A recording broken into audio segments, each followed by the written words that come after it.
Hey there everyone, this is Zach here.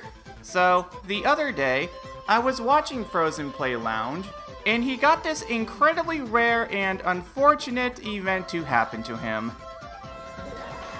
No way! The mushroom bounce just stopped working, and this resulted in him going from first place to 11th with the most punishing respawn ever, only to be saved graciously by a bullet bill to get him 8th place. So why did the Mario Kart gods descend death upon Frozen? To begin, let's explain how these bouncy mushrooms are supposed to work.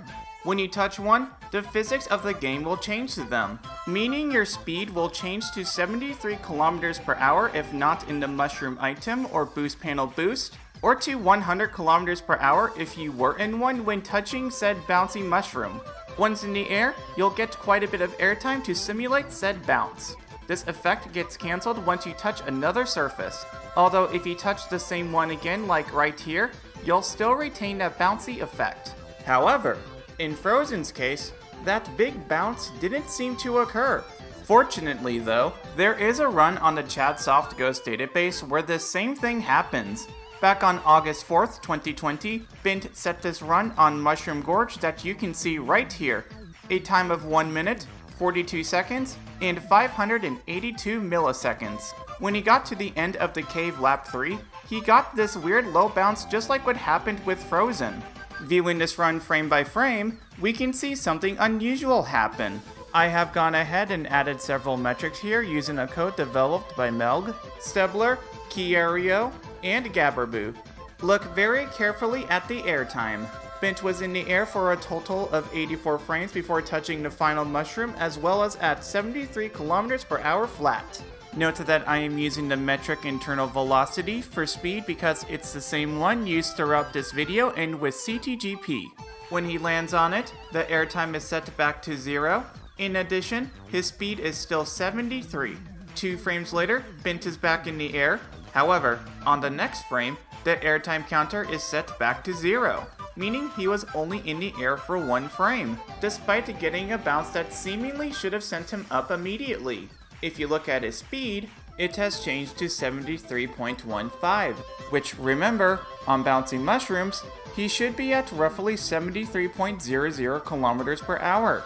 From here on out, his speed decreases until he lands back on the ground. So why is he all of a sudden losing speed and just not getting any height really? Well, if you notice, it resembles the typical speed loss you would get when driving into the air off a regular drivable surface. If you watch Bint's run when he goes off the green mushrooms, you'll see he gradually and continuously loses speed until he lands back onto the ground. So what occurred is that somehow, the bouncy mushroom effect was cancelled despite going off a surface that should have given him a bounce. And this was due to that rapid change of airtime.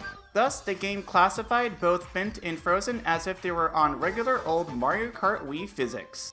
Now this concept has already been well known for years. I've seen this happen plenty of times on custom tracks.